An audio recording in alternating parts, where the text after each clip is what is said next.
اور ہمیں جوائن کیا ہے شیر افضل مروت صاحب نے، ممبر قومی اسمبلی ہیں. بہت شکریہ مروت صاحب، آپ فیصل آباد سے سیدھے تشریف لائے ہیں یہاں پہ، اور بڑی اچھی بات ہے کہ آپ فیصل آباد گئے. پوچھیں گے آپ فیصل آباد کیوں گئے تھے. تو یہ جو ہمارا آج کے پروگرام کا ٹاپک ہے کہ P T I establishment deal کیا ہے، بیسیکلی اس میں ہے کیا، کیونکہ جنید اکبر صاحب نے بھی یہ کہا ہے کہ ہمارے اسٹیبلشمنٹ سے رابطے ہیں، جو ایک بڑی اچھی اور اہم بات ہے.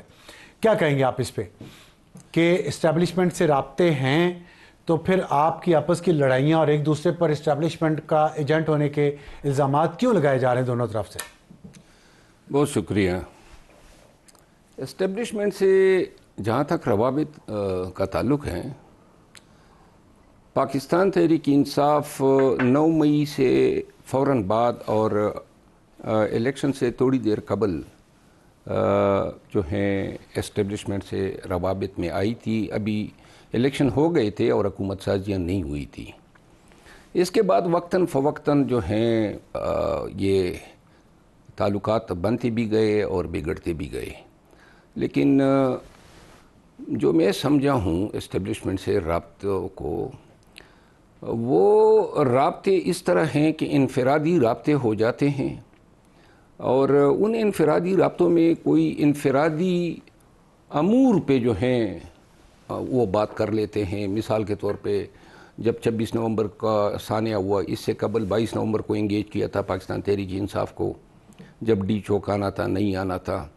اور اس سے قبل جو جلسے ہوئے، عموماً جلسے جلوس اور احتجاج کے وقت پہ جو ہیں انگیج ہو پاتے تھے. لیکن آج کل میں سمجھ رہا ہوں کہ بالخصوص آرمی چیف کے دورہ برطانیہ کے بعد اور ٹرمپ کے بیان آنے کے بعد، جس پہ اس نے پاکستان کا شکریہ ادا کیا، پاکستان کی حکومت کا، ٹرمپ کے بیان آنے کے بعد جو ہیں میں سمجھتا ہوں کہ اسٹیبلشمنٹ جو ہیں پاکستان تحریک انصاف کو بجائے اس کے کہ سنجیدگی سے معاملات اور ڈائیلاگ میں انگیج کریں، ٹرک کے بتی کے پیچھے لگائی ہوئی. اچھا، میں اس پہ آپ کعوہ تھوڑا نوش فرمائیں.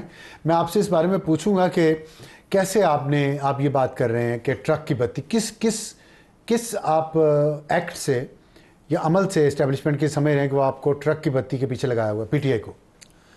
بہت سارے عوامل ہیں. مثلاً 26 نومبر کا سانحہ ہوا تو انصاف کا تقاضا تو یہ تھا کہ جو نقصان ہوا اس پہ اعتراف ہو جاتا، یا اس پہ معافی تلافی ہو جاتی، یا اس پہ خون بہا دیا جاتا مقتولین یا جو شہداء تھے. الٹا ان مقتولین کے قتل کا الزام بھی ہم پہ آ گیا. آج میں بھی اس میں ملزم ہوں. تقریباً 16 FIRs ہوئے اور اسلام آباد میں ہم بھگت رہے ہیں. یہ ایسا فیل تھا جو میرا خیال ہے شاید پریگمیٹیکلی اس کو. اچھا چلیں، یہ تو ہو گیا نا اسٹیبلشمنٹ سے، تو آپ کا ایک کشمکش چل رہی ہے نا. آپ نے کہا آپ پہ مقدمات ہوئے، آپ کو آپ کی اپنی پارٹی نے نکال دیا. پارٹی نے تو پھر آپ اسٹیبلشمنٹ سے شکوہ کر رہے ہیں، پارٹی کے ساتھ آپ کا نہیں، وہ پارٹی کا نکالا جانا ایک علیحدہ امر ہے. نہیں، اسٹیبلشمنٹ کے ساتھ آپ کے کیسز ان کو پارٹی کو نظر نہیں آئے نکالتے ہوئے. جنہوں نے نکالا ہے، پریزیڈنٹ ہے یا جنرل سیکرٹری ہے، ان پہ تو کیسز ایسے نہیں ہوئے، نہ وہ اس طرح عطاب کے نیچے آئے ہیں. آپ آئے بھی ہیں، آپ کو پارٹی سے بھی نکال دیا. خیر، میں ذرا کمزور ہوں پارٹی میں، کسی گروپ کا حصہ نہیں ہوں. میں تو خان کے گروپ کا جو ہے پرچار کرتا ہے. آپ پارٹی میں بھی ہیں پی ٹی آئی میں؟ اسٹیٹس کیا ہے؟ اب میرا خیال ہے ابھی تک تو شاید میں اپنے آپ کو سمجھتا ہوں، لیکن جس رفتار سے پارٹی کے لوگ میرے پیچھے پڑے ہیں تو مجھے لگتا ہے کہ ہم نو ریٹرن کی طرف بڑھ رہے ہیں. اور اگر یہ ہوتا ہے تو میرا خیال ہے کہ پارٹی کا نقصان ہوگا، کیونکہ میں نے اس سے زیادہ کچھ بننا ہی نہیں ہے. نہ میرے کوئی بزنس ہیں، نہ میرے کوئی سیاسی اہداف ہیں. پارٹی کو اس دور میں میری ضرورت تھی اور ہیں، لیکن جو نکال دیا، اور آپ نے کہا نا کہ پارٹی کو میرے کیسز، میری تکالیف اور صعوبتیں نظر نہیں آئی، یقیناً یہ بات بالکل درست ہے اور یہ زیادتی ہیں، یہ ناانصافی ہیں، اور اس کے خلاف میں نے اس لیے تو نعرہ بلند کیا کہ مجھے کیوں نکالا. اچھا ٹھیک ہے، آپ نے یہ نعرہ بلند کیا. آپ نے ابھی ذکر کیا کہ آرمی چیف جب UK گئے تو بہت زیادہ پی ٹی آئی نے سوشل میڈیا پہ بھی، وہاں پہ بھی مظاہرہ کیا. تو 26 نومبر کا بھی آپ نے ذکر کیا. آپ کے خیال میں پی ٹی آئی جو کچھ کر رہی ہے آرمی کے ساتھ اور آرمی چیف کے ساتھ یو کے میں جب وہ گئے تب بھی, اور پھر جو حالات ہیں اس وقت ملک میں, دہشت گردی ہو رہی, بنوں میں آپ کے سامنے کیا ہوا ہے, عورتیں اور بچے مار دیے ہیں دہشت گردوں نے, اس صورتحال میں آپ کے نعیم حیدر پنجوتا صاحب کہہ رہے ہیں کہ اگر آپ افغانستان میں جا کر حملہ کریں گے تو ادھر سے بھی یہی رسپانس آئے گا, اور ڈیفینڈ کر رہے ہیں. آپ کے خیال میں دہشت گردی کے واقعات کو ڈیفینڈ کرنا, آرمی چیف پہ تنقید کرنا, آرمی پہ تنقید کرنا ان حالات میں, تو پی T I T T P کے ساتھ کھڑی ہے پھر یا درست اقدام یہ ہے؟ مختلف اوقات میں ان ایشوز پہ مختلف جو ہیں موقف ہو سکتا ہے. آرمی چیف کا یو کے جانا اور وہاں اس کی آمد پہ جو ہے سوشل میڈیا کے ذریعے اس پہ اٹیک کرنا, یہ ایک علیحدہ امر ہے. صحیح ہے یہ غلط امر ہے؟ بحیثیت پاکستانی میں یہ سمجھتا ہوں ہمارا جھگڑا آپس میں پاکستان کے اندر ہے, ہم ذاتی کا شکار ہیں, اور یہ چیز جو ہے کہ ہم اپنے سیاسی اناد میں یا اسٹیبلشمنٹ سیاسی اناد میں اگر ہم ایک دوسرے کے اداروں پہ حملہ آور ہوتے ہیں جس طرح, اور گالم گلوچ تک جاتے ہیں جس کی ہم نے کبھی بھی تائید نہیں کی ہے, اسی گالم گلوچ نے اور اداروں کو گالم گلوچ نے بیسیکلی ہمارا بیڑا جو ہے پار کیا ہوا ہے. اور یہ وہ لوگ ہیں جن کو بار بار ہم کہے گئے کہ پاکستان میں یہ کسر ہم سے نکالی جاتی ہے. میں ایک چھوٹی سی مثال دوں, جب عدت کا کیس بنا تو عدت کے کیس بذات خود عدت کیس ایک انتہائی گرا ہوا کیس تھا, اور یہ ایک نیٹ ریزلٹ تھا جب کچھ جرنیلوں پہ انہوں نے ایکٹریسز کا ایک بے ڈنگا اور بدہیت سا کیس بنا دیا تھا. ایک وہ عادل راجہ ایک غدار وطن ہیں, تو جو نوجوان تھے انہوں نے اس اسکینڈل کو اتنا پھیلایا کہ اس کا نتیجہ نکلا عدت کے کیس میں. اور پھر ایک مقام ایسا بھی آیا کہ ایک ایسے گواہ کو انٹروڈیوس کیا جنہوں نے یہ بھی کہا کہ خان صاحب جو ہیں وہ کھڑکی کے راستے گھر میں آیا کرتے تھے, یعنی کہ انہوں نے انتہائی زیادہ گندا کرنا تھا. یہ کون لوگ تھے؟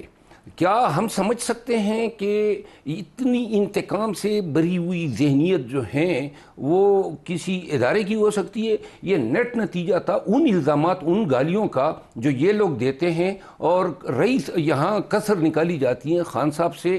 سوشل میڈیا نے جو ہیں بالخصوص ان یوٹیوبرز نے, جن میں شہباز گل سر فہرست ہیں, جس میں عمران ریاض سر فہرست ہیں, اور آپ دیکھیں کہ جب آرمی چیف کی آمد پہ احتجاج ہو رہا ہے تو جو لوگوں کو دعوت دیتے تھے, یعنی یہ عادل راجہ اور ادھر مہدی اور شہباز گیل اور عمران, یہ لندن میں تھے, عمران ریاض وغیرہ, خود نہیں آتے ہیں, لوگوں کو بہکاتے ہیں کہ جاؤ جی یہ پروٹیسٹ کرو. اور پروٹیسٹ میں پھر تو تقاضا ہے نا, ایک پروٹیسٹ میں آج تک جتنے ڈیمانسٹریشن ہوئے پی ٹی آئی کے خصوصاً یو کے میں, نہ کوئی عادل راجہ آیا ہے, نہ عمران ریاض آیا ہے.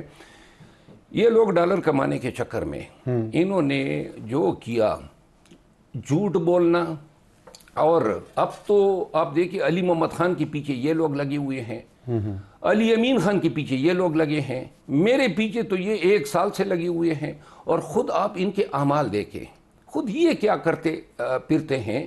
یعنی کہ شہباز گل کو آپ دیکھیں, یہاں پہ پاکستان تحریک انصاف کی صفوں میں اس کو شہباز گل نہیں کہتے ہیں, اس کو شہباز غل کہتے ہیں. شہباز غل یعنی شہباز چور, کیونکہ خان کے موبائل فون اٹھا کے چوری کیے اس نے, اور جا کے غل پشتو کا لفظ ہے, غل چور کو کہتے ہیں پشتو میں. غام غین لام غل, یہ تو گاف لام ہے نا؟ نہیں, وہ گاف لام ہے. میں تو گاف لام گل کی وجہ سے شہباز گل کو تو پہلے میں شیڈول کاسٹ سے سمجھتا تھا, مجھے تو پتہ نہیں تھا کہ یہ نہیں. خیر یہ تو آپ یہ ریسسٹ قسم کے میرا نہیں خیال. آپ نہیں, ہمارے مینارٹی کے بھی ہے نا, مینارٹی کے بھی ہیں, ٹھیک ہے, وہ ریسسٹ نہیں ہے, جٹوں کی گوت ہے. اور لیکن آپ کہہ رہے ہیں غل چور کو پشتوں میں چور کو کہتے ہیں, تو آپ پارٹی پی ٹی آئی کے اندر شہباز گل کو شہباز غل کہتے ہیں. غل کہتے ہیں. خان کے 2 فون چوری کیے, وہ ڈینائی کرتے ہیں اس بات کو. ڈینائی کیا, اب خان کی اپنی انکوائری ٹیم نے یہ کنکلوژن ڈرا کی کہ یہ خان نے اس کو کورٹ میں خان نے اس کو نکال دیا. کہاں نکالا ہے؟ نکالا ہے نہیں. نکالا نہیں. سارے جو ابھی آپ ڈالر کی بات کر رہے ہیں وہ خان کے نام پہ کما رہے ہیں نا, تو وہ خان آپ کو میں عرض کروں نا, آج بھی میں آپ کی اسکرین کے ذریعے پوری پی ٹی آئی کو بتانا چاہتا ہوں اور پوری قوم کو, خان نے اس کو کور کمیٹی اور پولیٹیکل کمیٹی سے بھی نکالا ہوا ہے. یہ تو سلمان اکرم راجہ صاحب جو ہیں وہ چونکہ ان کے لیے میڈیا پہ جو ہیں اپنا کردار ادا کر رہے ہیں, تو انہوں نے باوجود اس کے خان نے 2 دفعہ ہدایات کی. آپ حامد رضا صاحب سے پوچھ لیں یا علامہ ناصر صاحب سے پوچھ لیں یا مذاکراتی ٹیم, وہ 2 دفعہ گئے اور دونوں دفعہ خان نے کہا ان کو کیوں نہیں نکالا. نہیں, لیکن ایک خبر بیچ میں آئی تھی, کچھ وکیل ایسے ہیں جو خان سے ملنے کے بعد یہ ان یوٹیوبرز کو انفارمیشن دیتے ہیں اور اس کے پیسے لیتے ہیں. میں آپ کو ایک عرض کروں, شہباز گل جو ہیں وہ اپنی زبان اور اپنے انداز کی وجہ سے پاکستان تحریک انصاف کے کچھ لوگوں کو جو ہیں بلیک میل کرتا ہے اور ان سے پیسے آتا ہے, اس میں شک نہیں ہے. کن امور پر بلیک میل کرتا ہے؟ بلیک میل کرتے ہیں نا, وہ کہتے ہیں میں زبان دراز ہوں, بدتمیز ہوں, کسی کی بھی کوٹیا ڈبو سکتا ہوں. اس وجہ سے لیکن ایک بات بتائیں کہ پی ٹی آئی میں تو بڑے بڑے لیڈر ہیں, بڑے بڑے بہادر لوگ ہیں, تو وہ اس کی بلیک میلنگ میں آ جاتے ہیں, جس کو آپ غل کہہ رہے ہیں اس کی بلیک میلنگ میں آ جاتے ہیں. وہ باہر بیٹھا ہے, پوری پی ٹی آئی لیڈرشپ کو سمجھ نہیں آ رہی کہ یہ نیٹ رزلٹ آپ پہ ظلم کا, خان صاحب پہ ظلم کا, جیل میں رہنے کا نیٹ رزلٹ اس بات کا ہے جو وہ پروپیگنڈا کرتے ہیں آرمی کے خلاف یا آرمی چیف کے خلاف. ٹھیک ہے, سب کو پتہ ہے. پھر بھی اور آپ ان کو پھر بھی سپورٹ کر رہے ہیں, پہلے بھی کیا, آج بھی کر رہے ہیں, پھر کریں گے. ہم کوئی سپورٹ نہیں کر رہے ہیں. پارلیمانی کمیٹی کے اجلاس میں ان لوگوں کی ان تمام افعال کو کنڈیم کیا جا چکا ہے. مصیبت یہ ہے میں نے نہیں دیکھی, میں آپ کو عرض کروں, کنڈیم کیا جاتا ہے, فواد چودھری کو کیا جاتا ہے, علی محمد خان. میں آپ کو عرض کروں, پارٹی ان غل وغیرہ کے ساتھ نہیں ہے. آپ صرف 2-3 لوگ ہیں جو خان کے قریب ترین ہیں, تو وہی میٹر کرتے ہیں نا. تو ان لوگوں کی چھتر چھایا تلے جو ہیں, میں اس کو کہوں گا خان کی چھتر چھایا نہیں. کیسے؟ کیونکہ ثابت کر, 2-3 لوگ جو ہیں, خان نے پروٹیکٹ کرنا ہوتا اس کو نکالتا نہیں. اب اس کو خان نے جب یہ موبائل چوری کر, تو آپ کہہ سکتے ہیں کہ خان کی نہیں چل رہی, نکال دیا لیکن عملی طور پہ نہیں نکالا. سلمان اکرم راجہ صاحب خان کے اس حکم کی تعمیل نہیں کر رہے ہیں, کیونکہ حکم عدولی کر رہے ہیں, حکم عدولی خان کی. بالکل. تو خان کو نہیں یہ پتا. خان کو دیکھیے, آپ یہ سوال کریں ان مذاکراتی ٹیم سے, اور یہ میڈیا کے لیے سوال ہیں کہ جب خان نے کہا ہے کہ اس کو نکالو تو اس کو کیوں نہیں نکالا. اگر خان کی حکم عدولی کر سلمان اکرم راجہ, کوئی اور کرتا, خان کیا کرتا اس کے ساتھ؟ اگر میں کرتا تو میرے ساتھ تو, چونکہ سلمان اکرم راجہ صاحب بھی انہی لوگوں کے ترجمان ہیں جو میرے پیچھے لگے ہوئے ہیں, اور ان کی ایک لیگ ہیں, کلوژن ہے شہباز گل وغیرہ کے ساتھ, عمران ریاض وغیرہ کے ساتھ. دیکھیں شہباز گل کی بلیک میلنگ کی میں نے بات کی نا, آپ یقین کریں میرے پاس بہت سارے لوگ آئے جب ان کو پتہ چلا کہ میں نے اب کل کے جو ہیں, کیونکہ ایک وقت تھا پارٹی کی وجہ سے یہ ہمارے خلاف لغویات اور مغلظات بکا کرتے تھے, لیکن ہم پارٹی کی وجہ سے خاموش تھے. اب تو وہ پردہ نہیں رہا. تو اس کے بعد لوگ آئے, اور جو اسکرین, جو تصویر میرے سامنے آئی ہے اور جو میں نے پارٹی کی سینئر لیڈرشپ سے ڈسکس کیا, آپ یقین کریں کہ بلیک میلنگ اور دنیا کا کوئی ایسا گندا اور چھوٹا کام نہیں ہے جو اس شخص نے نہ کیا ہو. کس نے؟ یہ شہباز گل نے. یہ جب خان کا, اور باقی یوٹیوبرز کیسے ہیں؟ آپ نام لیں تو میں بتاؤں گا. نہیں, جیسے آپ نے عمران ریاض کا کہا, دیکھیں عمران ریاض خود, دیکھیں اس کی اور اپنی سٹوریاں ہیں. اب میں نے کیا کیا ہے, میں نے اب ان 2 حضرات کو ایک ٹیسٹ کیس بنایا ہے, اور پی ٹی آئی کے لوگوں کو بھی پتہ چل جائے گا کہ یہ اسٹیبلشمنٹ کیا ان کے خلاف ہے یا ان کے حق میں ہے. میں کل نہیں پرسوں ان کے خلاف اسلام آباد ہائی کورٹ جا رہا ہوں, ان 2 کے خلاف. ٹھیک ہے. اور میں چیلنج کر رہا ہوں ان کے یوٹیوب چینل جو یہاں پاکستان میں چل رہے ہیں, کیونکہ نہ کہ صرف یہ میری کا آئینی بنیادی حق ہے احترام آدمیت, روزانہ میرے خلاف ولاگ, روزانہ میرے خلاف مغلظات اور الزامات. ٹھیک ہے. تو میں نے اب پی ٹی اے کو, ریاست پاکستان کو فریق بنایا, اور میں نے یہ پریئر مانگی ہے کہ ان کے جو اکاؤنٹس ہیں یہ بند کیے جائے, یوٹیوب کو بھی پارٹی بنائے. پروگرام کا وقت ختم ہو رہا ہے, لیکن ایک چھوٹا سا سوال, چھوٹا سا جواب. تو آپ سمجھتے ہیں کہ یہ یوٹیوبرز ہیں, شہباز گل ہے, عمران ریاض ہے, دوسرے تیسرے ہیں, ان کو اسٹیبلشمنٹ کی کہیں نہ کہیں سے سپورٹ حاصل ہے؟ یہ گئی اسٹیبلشمنٹ کے تعاون سے ہیں. شہباز گل کس طرح گیا ہے؟ شہباز گل گیا تھا الیکشن کمیشن کے کرتا درتا کے. آپ نام تو بتاتے نہیں, کرتا درتا کہہ دیتے ہیں, نام بتائیں نا اگر ہے تو.